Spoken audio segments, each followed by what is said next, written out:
This is Kreskin. Now, of course, you know me as the amazing Kreskin.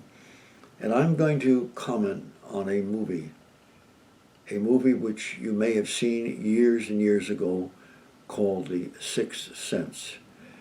Talk about a successful movie, and it must have been considering the amount of people that saw the film. The Sixth Sense in the United States and Canada, when it was released in 1999, it brought almost $300 million and had a worldwide gross of almost $700 million. Talk about an incredible success. The second highest grossing film in 1999. Talk about a movie the likes of which I have not ever seen. Certainly not for many, many years. If I could remember when, this is one of the most brilliant horror movies I have ever witnessed, and I saw pieces of it again just a few days ago. Brilliantly put together. The gentleman who wrote and directed the movie, M. Night Shyamalan, I may be pronouncing it wrong, but that's typical of yours truly. Among its stars, and this makes it all the more remarkable, is that of Bruce Willis, a legendary actor. And joining him is, are you ready for this, folks? A young man whose age at the time of filming, I don't really know. He could have been 8, 10, 12, 3. Joel Osment, I believe is his name. And as far as I can tell, that may be even more extensive than the main character, his dialogue in the movie. It may go further than Bruce Willis. He's remarkable in his role as a youngster, and it's not a childish role that he's playing. He plays a character who talks to the dead. The character of Cole Sears. And Bruce Willis plays a psychologist.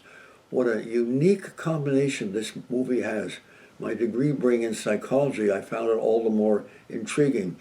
Willis, the character he plays, seems to be troubled in his beginning of the movie by his expression and his attitude, though he evidently has been established as a psychologist. This is one of the most remarkable ghost stories I've ever seen. And by the way, the beginning of the movie is the psychologist being at a hearing by the mayor of the city in which he's honored by his brilliance. That starts to suggest that the writer of this movie, genius that he is talking about or preparing you for change in the personality and the future of this particular character. Many children, by the way, are better than adults at seeing ghosts, and that is what the youngster sees in the movie. The barriers of skepticism usually break down with them, but this young man plays this role like a natural. He sees dead people. He says that they want him to do things for them. This may be his speaking. He speaks to them evidently, but it does not come across in any way as a disturbed young man. He just seems to be on the ball, quietly so, and the psychologist, Malcolm Crowe, played by Willis, is troubled at times. But early in the movie, the trouble becomes tremendously dramatic. How dramatic does it become? Think about this, folks. This is part of the first few minutes of the movie, as someone breaks into his house at night, and it's an intruder, and shoots the psychologist, claiming that he never helped him therapeutically, and then proceeds to commit suicide in the story.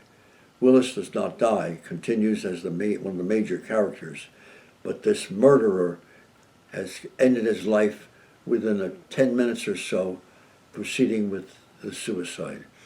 This is indeed an opener of the movie, and the patient who commits the suicide after shooting one psychologist accuses him of not helping him himself. So this young man was also a patient of the psychologist, properly not helped in the therapy sessions he had with him.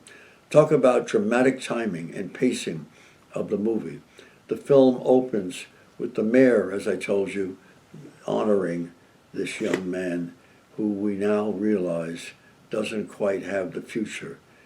The essence, this is almost a signal that you can almost feel this could be the beginning of a professional decline, and never knowing that he'd be shot by a former patient early in the story. It's interesting, the hidden messages or the lessons that are subtly communicated from time to time in the movie, not announcing it is as a lesson, because certainly he's not trying to deliberately, consciously tell you he's teaching you something. But there's a scene when Dr. Malcolm, the psychologist, tries to open a locked door. It is the noisiest, it's a dumb scene. He's standing on something elevated somewhat. He's trying to break the door open. He's trying to pull the door, the handle of the door, and nothing he does, not pulling the handle, doesn't even break open the door. He's not able to do anything apart, even the handle itself.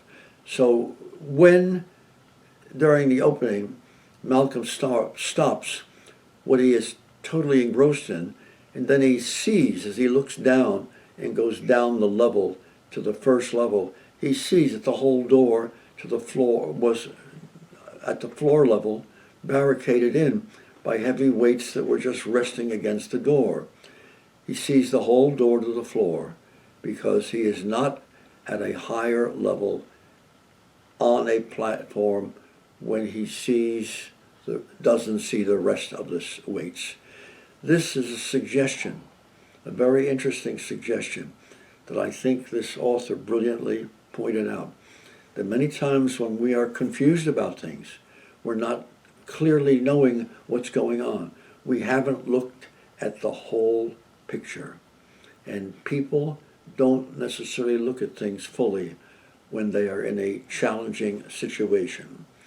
The barrier suggests, of course, that you look from the top to the bottom, or the front or the back, to the whole scene. It's an interesting relationship the psychologist builds with the youngster, evidently who was a former patient of the psychologist as well, as I mentioned earlier. But the youngster is cursed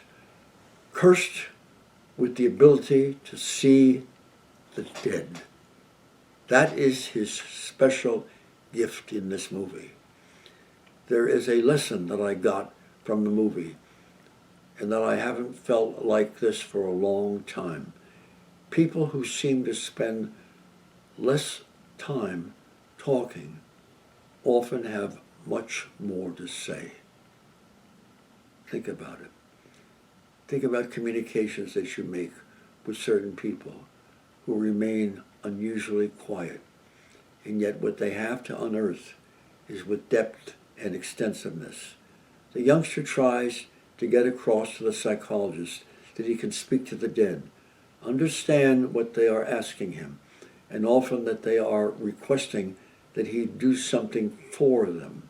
Oh yes, there are sudden scenes with people out of nowhere, uninvited, but to watch his acting and the way he handles the role, as he claims to be seeing the dead people all the time, and he's seeing them not at different times, but he's seeing them almost all the time. That is a brilliant stroke of acting. I found certain scenes that I watched a second time intriguing with the subtleties and the mannerisms that were captured. I cannot stress enough, and I'm warning you about this. I've seen the movie twice now. The second time I gained even more from it. But listen to me, folks. Take my advice. If you're going to see the movie, it'd be great if you see it with a couple of other friends or relatives or what have you. But do not look at any other reviews of this movie after you have read my commentary. Look at nothing else, as I don't want them to ruin the movie for you, since in some of the reviews they revealed, as the excitement of the movie, a dramatic scenario which you never dream of when you see the movie. And when it comes across to you, it is a surprise that the author, the writer, manages to conceal and hide and use effectively. Don't let any other reviewer inadvertently ruin the movie. Because, and I'm not condemning critics, of course not. Can you imagine in years past when a movie came out that was a great whodunit? Brilliantly acted, brilliantly choreographed, and how many times a reviewer had the choice of saying, who would have ever dreamt that so-and-so did the murder? That is taking almost the heart out of movies. Again, I suggest you watch the movie with a couple of friends. I can repeat this. The climax of the movie will blow your mind. It is a masterpiece of a ghost story. And my advice is to see it with a couple of people joining you and sharing the experience, of which there will be more to talk about once the movie is done.